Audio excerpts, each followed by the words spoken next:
Discover new opportunities together in a new Chevy. Meet up in an Equinox, winner of the J.D. Power Award for initial quality among compact SUVs. Lend a hand in the strong and capable Silverado, or mix it up in a high-tech Trax with an available 11-inch diagonal touchscreen. Find family, friends, and fun in the Chevy that's right for you. Click to learn more. Chevrolet, together let's drive. For J.D. Power 2023 U.S. Initial Quality Study Award information, visit jdpower.com/awards. With Lucky Land Slots, you can get lucky just about anywhere. Dearly beloved, we are gathered here today to... Has anyone seen the bride and groom? Sorry, we're here. We were getting lucky in the limo and we lost track of time. No, Lucky Land Casino, with cash prizes that add up quicker than a guest registry. In that case, I pronounce you lucky. Play for free at LuckyLandSlots.com. Daily bonuses are waiting. No purchase necessary. Void where prohibited by law. 18+. Terms and conditions apply. See website for details. EastFed Archives has adult language and violence and is not suitable for children. Listener discretion is advised. EastFed Archives is a Creative Typo entertainment production. If you enjoy this show, we invite you to support us on Patreon at www.patreon.com/Creative Typo. All levels of membership include ad-free listening, and our binge tier includes access to this complete season. Thank you for listening.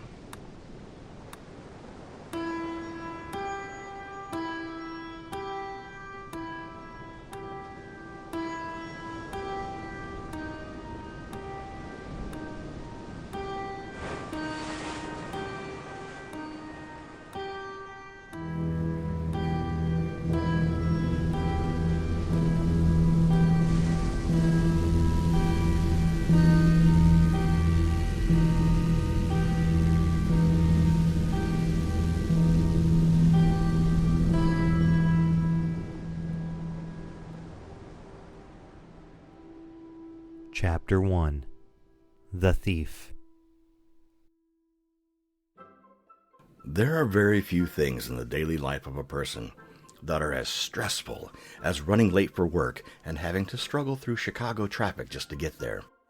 It doesn't matter if the roads are covered in snow or if it's a beautiful summer day like today. The risk of tardiness, coupled with the frustratingly slow movement of traffic, breeds a special type of anxiety. So it was a relief when the door to the Best Rip Cafe opened at exactly 6:30 a.m. and Emily Swanson arrived at work. Hey, Sam. Emily, right on time. I'm going to need you to cover the bar today. Whatever you say, boss. I'm going to go put my stuff away, and I'll start getting prepped. The Best Rip Cafe is a small, locally owned coffee shop. It has a total seating capacity of 45 people and a glass outer wall that allows patrons to observe passing Chicagoans. Emily and Sam have worked together for several years and know many of the customers by name. You make my dreams come true. You. Well, you. You ready, Em? I'm going to go flip the sign. You Em? make my dreams come true. Emily. Oh, yeah. Boss, sorry. I'm good to go. Two men stand outside the coffee shop. Hastings, the shorter of the two men, has his hand in the pull handle of the cafe, about to enter. Standing at 5'7", Hastings has a pointed mustache and a full head of dark hair. He has sea green eyes and a scar that runs from the middle of his forehead down to the left cheekbone. Today, he's wearing a t-shirt with the picture of a weeping willow printed just below the words, Tree Hugger. Over the t-shirt, he wears a red-faded zip-up hoodie and a long brown woolen coat. September, dressed in a button-up shirt with a bolo tie, firmly grabs Hastings by the elbow before he can pull open the door. Although he is the taller of the two, September does not quite reach 6 foot tall. He releases Hastings and adjusts the lily-embossed tension clap on his bolo tie. Hastings, we're getting closer to time, and we currently have Emily's complete trust. So please, try not to say anything overly strange while we're inside. September, when have I ever acted overly strange? Hey, Emily, your new friends are here. Thanks, Sam. And also, they're not new. We've been friends for at least 6 months now. Hey, guys. You want the usual? Well, that depends on your definition of usual. If by that you mean what I usually consume at this specific cafe in the determined date range of now to the previous 5 months, then yes. If you mean something else by usual, then no. I will take the previous definition of usual that I just defined. How about you, September? Yeah, I'll take the same. Perfect. I'll bring him right out. So much for you not acting strange, Hastings. Now, September. That was maybe a little strange, but definitely not overly strange. All right, Hastings, here is your triple venti half-sweet soy milk caramel macchiato with extra foam. And for September, black coffee in an extra large cup with room for ice. Hey, Sam, I'm taking my 5-minute break.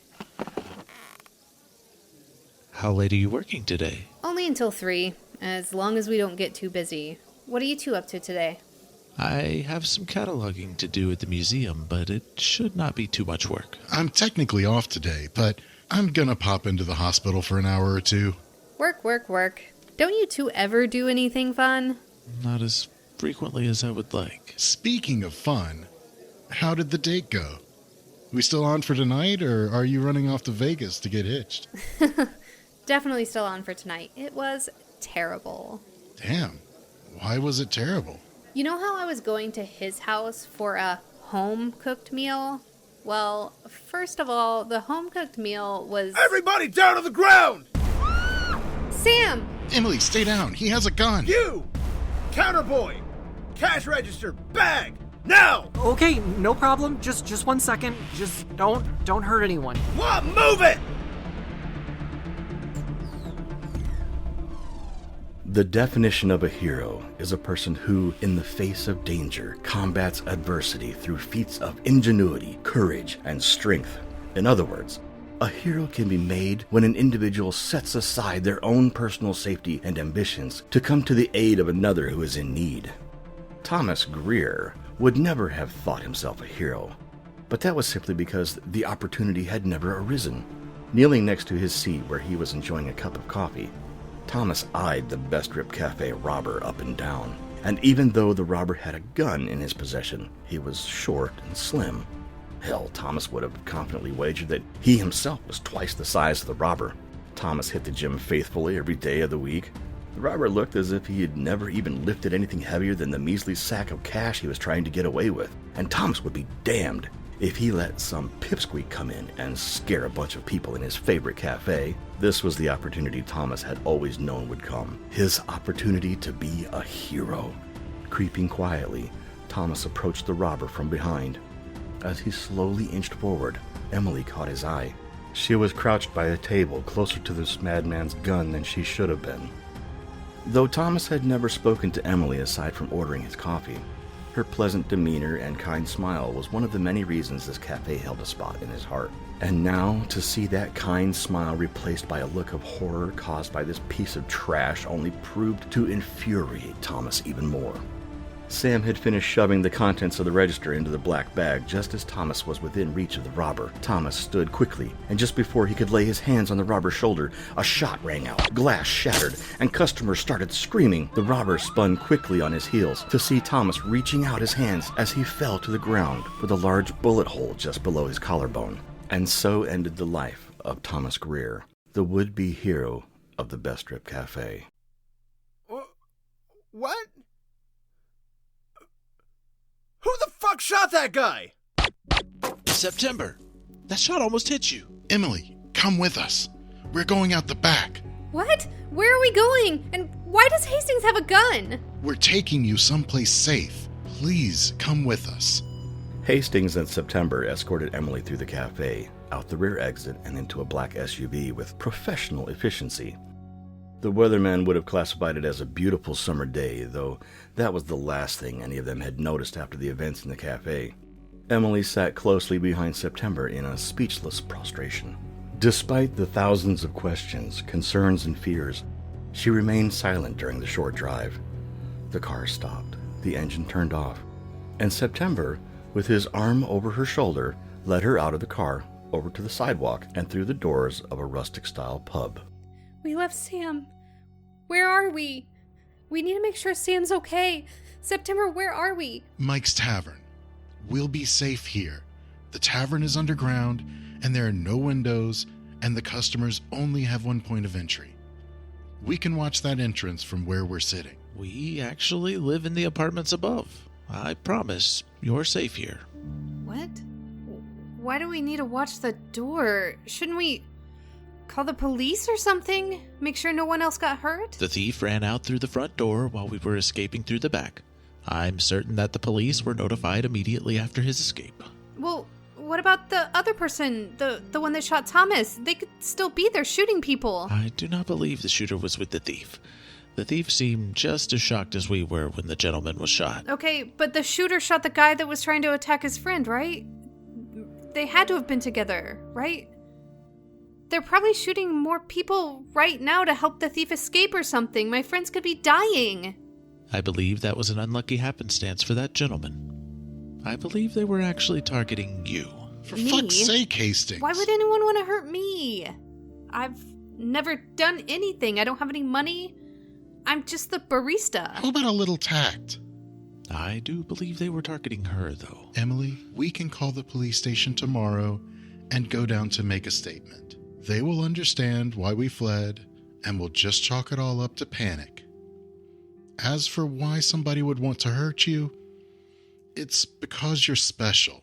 You don't know it yet, but you are an incredibly gifted and rare individual. Mathematically, 1 in 7.2 million. Hastings, I've got this. Thank you. Me. Emily. The woman who hid behind a table while that poor man got shot. Who ran away and left her friend in danger. The only remarkable thing I've ever done is make a heart out of latte art, and it was barely even discernible. I don't even remember to bring my own bag to the grocery store, even though I only grocery shop right after our city environmental cleanup group meetings. September, what you're saying doesn't make any sense. What are you talking about? I know this doesn't make a lot of sense now, but you will begin to see strange things happen around you. What do you mean, strange things? Stranger than a man getting shot right in front of me? Events you can't control. People doing inexplicable things. Animals acting peculiar, or plants wilting away. And sometimes, yes, even things like what happened today at the cafe. Okay. What's going on? Is this some kind of joke? Have you been lying to me since we met? September, you work at a hospital, and now you're concerned about one entry point? And going off about plants wilting away right after we just watched a man get shot? What the hell, September? Is that even your name? Who are you? Please, Emily, stay calm. We never lied to you. I couldn't lie to you even if I wanted to. I am a consultant at the hospital, and Hastings is a specialist at the museum. Everything we have ever told you was true. We are simply a bit more than those things. Actually, September is what we call a guide. He helps people pass along from this life into the afterlife. He's very good at what he does and is very respected in his field. I'm what they call a chronicler. I log histories and identify patterns for cataloging. I have specializations, but those aren't important right now. And you, Emily, are what we classify as an anomaly. You are incredibly powerful and very dangerous. The most important thing to note here is that none of us are strictly human. Hastings? Not human? She needs to know. It has already begun. That's enough, Hastings. Okay, I've had enough. Please just take me home. Okay, Emily, we'll take you home. But please understand, Hastings is not lying to you, and he is not delusional. We are all something different. This is too much. Listen, I know that I'm human. This whole thing is ridiculous. Just take me home now. Okay, we're going. But when it happens, I want you to call me immediately and I'll come get you. Hastings and I are here to protect you.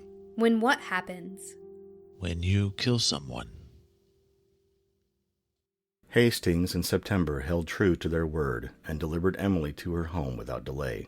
Emily had every intention of phoning the police as soon as she arrived, but upon crossing the threshold of her apartment, the full weight of the day's chaos settled, and exhaustion overcame her. With her shoes still on, Emily collapsed into her couch and sobbed through her grief until she drifted into a deep sleep. Dreams have a tendency to be disorderly in nature. In most cases, the dreamer can bounce around from scene to scene in no particular order with unconscious disregard to the sudden shift in situations. They coast along in a happy bliss or a terrified nightmare, embracing each new scene or event as though it were expected. Emily's dream, however, was nothing of the sort. Emily is standing in a greenhouse of sorts. It's night. There are rows of plants on knee-high benches, and the scent of mint is overwhelming. The greenhouse walls are made of stone, and the ceiling appears to be made of glass. No moon, just stars. Lots of stars. Emily's body steps forward with her left foot. Startled, Emily realizes she not only has no control of her faculties, This isn't my body. her right foot takes the next step. Frantically, she tries to determine what body she is in. The boots, the clothes, the hands, the chest. This is a man's body. Another step forward. Yes, she is in a man's body. A young man. She's in a different country, in a different century. How do I know this? No city lights or electricity. That's why the stars are so bright. Another step forward. Her body is walking towards something specific. Is that another person here? The new person is dangerous. They're going to attempt to hurt Emily. Another step. The smell of mint begins to fade. Small blue lines extend from the plants around her. The blue lines begin to float toward her chest. Rather, toward the chest of the man's body she inhabits. Another step. Where is she? When is she? What is happening? The dangerous person draws something from their robe. It's too dark to see for certain, but it appears to be a knife. Another step. Why am I still approaching the dangerous person? Another step. Too close. I'm too close. Another step. Knife in hand, the dangerous person leaps toward Emily. She wants to scream, but cannot. The bright blue lines have now connected all the plants in the greenhouse to the center of Emily's chest. The dangerous person is upon her. The blue lines of light flare to a blinding brightness. Panic, fear, power, the knife, the blue. Emily awakes with a gasp.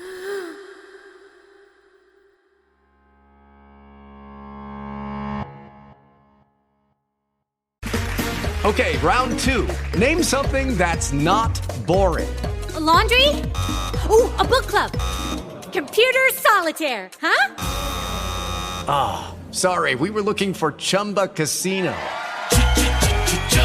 That's right, ChumbaCasino.com has over 100 casino-style games. Join today and play for free for your chance to redeem some serious prizes. ChumbaCasino.com. No purchase necessary. Void where prohibited by law. 18+ terms and conditions apply. See website for details. It is Ryan here, and I have a question for you. What do you do when you win?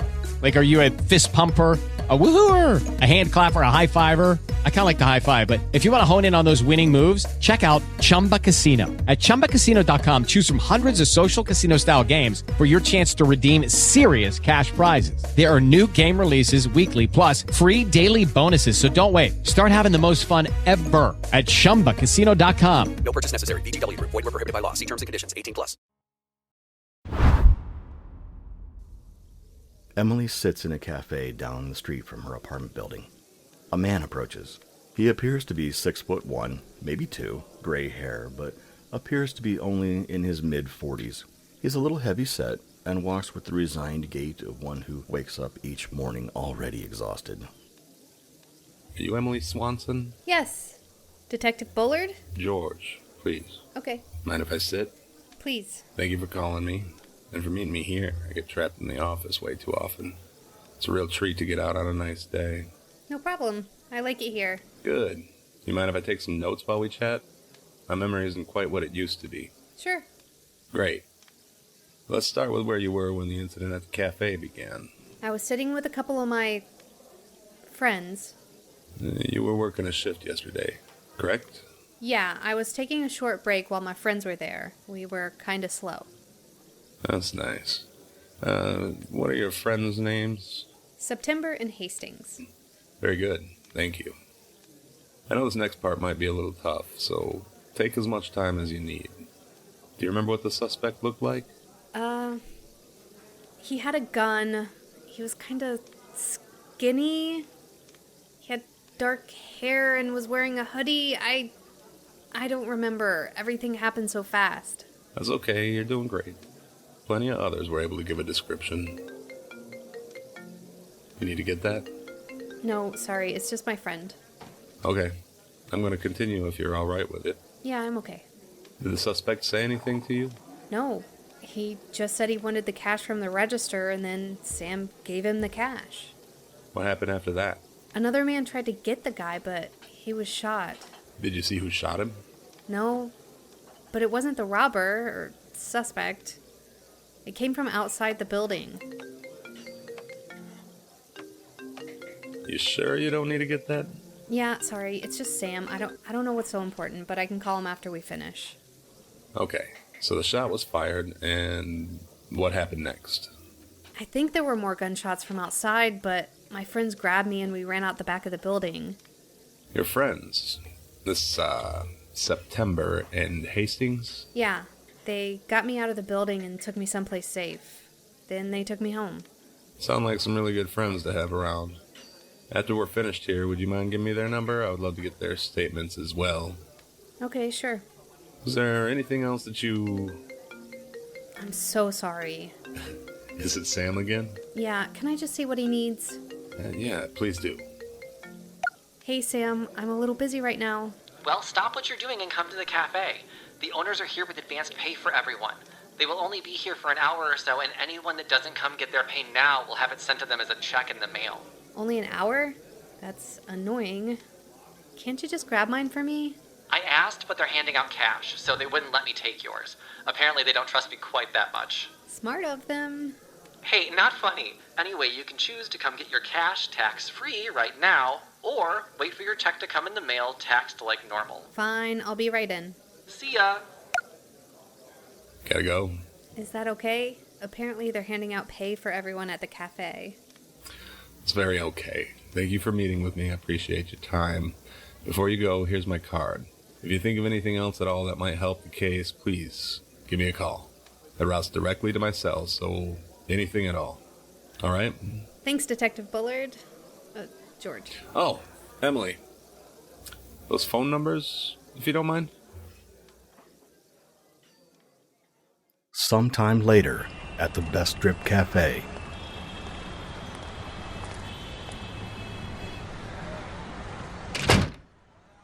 Hello? Sam? There you are. Took you long enough. Yeah, I had to walk. This place is a mess. Yeah, it's still technically a crime scene. The police are letting the owners in for 2 hours today to get what info they need for the insurance company. Where are the owners? In the office, but I have your cash here. 1 sec. Okay. How long is it going to be closed? The owners are estimating about 6 weeks. They are saying that the insurance company will have a construction crew out here as soon as the police give a green light. 6 weeks? I can't afford to be off work for 6 weeks. I said the same thing, but the owners are actually taking care of us. Here is your pay. It's this week's hours plus 8 hours of pay for you missing work. Are you serious? Yeah, apparently the owners are calculating it into their losses for insurance. Wow. I'm legitimately surprised. They've always been pretty good to us. In our jobs? We are guaranteed to be brought back as soon as they reopen. They said they'll call me in a couple weeks to give me an update, and I'll pass along the info to all the employees. That's incredible. Hey, Sam? Yeah? I'm really sorry that I ran like I did and left you here. I was just... Emily, really, don't worry about it. I'm glad you're safe. We're both safe. That's all that matters. Thanks, Sam. Where did you end up anyway? I saw you take off with your friends. That is a whole big, strange story, and I don't think I'll be hanging out with them anymore. Hey, now that we're both on vacation for the next few weeks, maybe you can pop over and I can tell you all about it. Sounds good to me. Just let me know when. Absolutely. Bye, Sam.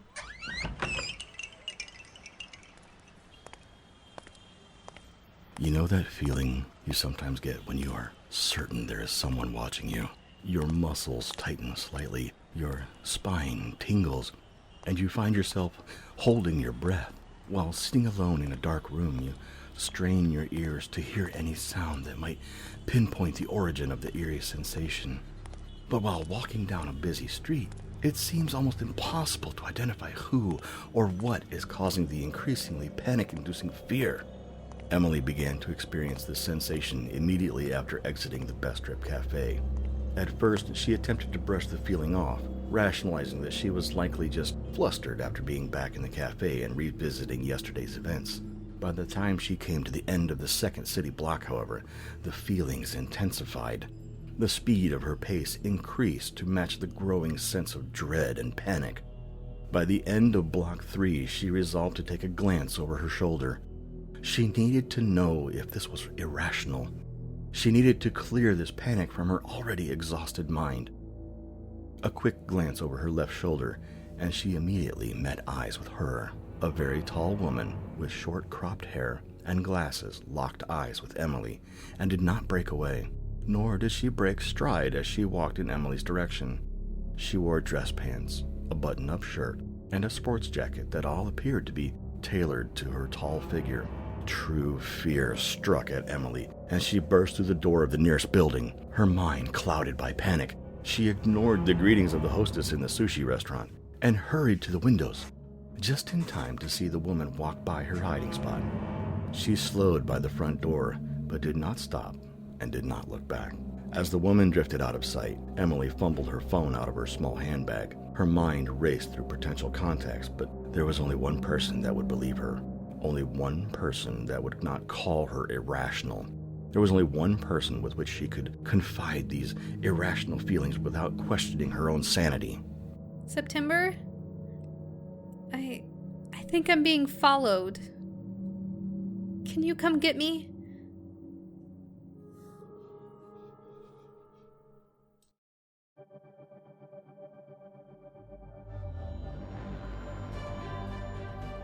Emily Swanson is voiced by Tisha Zang. Sam is voiced by Kris Barsanti. Hastings is voiced by Adam Culbertson. September is voiced by Richard Collins. Detective George Bullard is voiced by Anthony Kinney, with special guest Alex Sexton as Nathan Price, and narrated by Michael Cole. ISFET Archives was written by Nico Rodriguez in collaboration with Tisha Zang. ISFET Archives is a Creative Typo Entertainment production.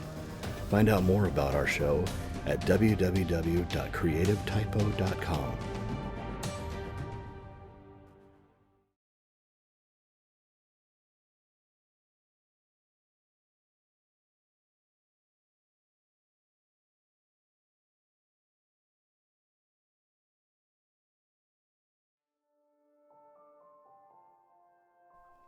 Hello, everyone. This is Nico, the writer of the ISFET Archives. And I first just want to say thank you so much for checking out the show. It means a lot to me and the crew.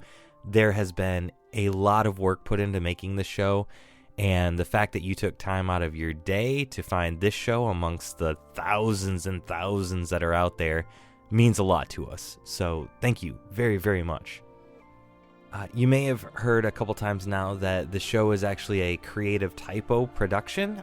We are a network that has quite a few little indie podcasts, but honestly, we're just a group of friends, a core group of friends that have known each other for a while now, and we decided to throw this together, put our podcasts together, and make a whole little network out of it. So if you would like to check out some more of our shows, you can do that by going to our website, isfetarchives.com, and there is a link there that will take you to other shows that we have made. This is personally my first attempt at making an audio drama, and it has been a lot of fun, a little challenging, but I have enjoyed it a ton. So if you enjoyed this episode and the podcatcher, pod listener thing that you are using gives you the ability to rate and leave a review, please do so. That would help us a ton in getting this up off the ground, and it makes us more visible, and it's free for you to do. But it would mean a lot to us if you could just drop a rating in there and share your feedback and help get our name out there. Spread the word about the show. That would be awesome. Maybe also tell a friend or two if you've got some friends that are into weird sci-fi audio dramas. That would be sweet. I do want to give a special thanks to our Patreon subscribers who made all of this possible. Without their financial and moral support, there's probably no way this audio drama would have ever come into being. So thank you to all the Patreon subscribers who have made this possible. And a special thank you to Nick Mead, our executive producer. Nick currently subscribes at the highest tier for our Patreon, which gives him that executive producer title. So thank you so much, Nick. We really, really appreciate you. If you are interested in getting access to the whole ISFET Archives series right now, you can actually check out our Patreon and look at the binge tier. If you subscribe to that, you get all of the episodes, all right at first. Plus, you get ad-free listening, which is kind of cool to have no ads. The details for that are in the episode notes, so make sure to check those out. Again, thank you so much for listening. I hope you enjoyed the show, and I hope you enjoy the next 9 episodes.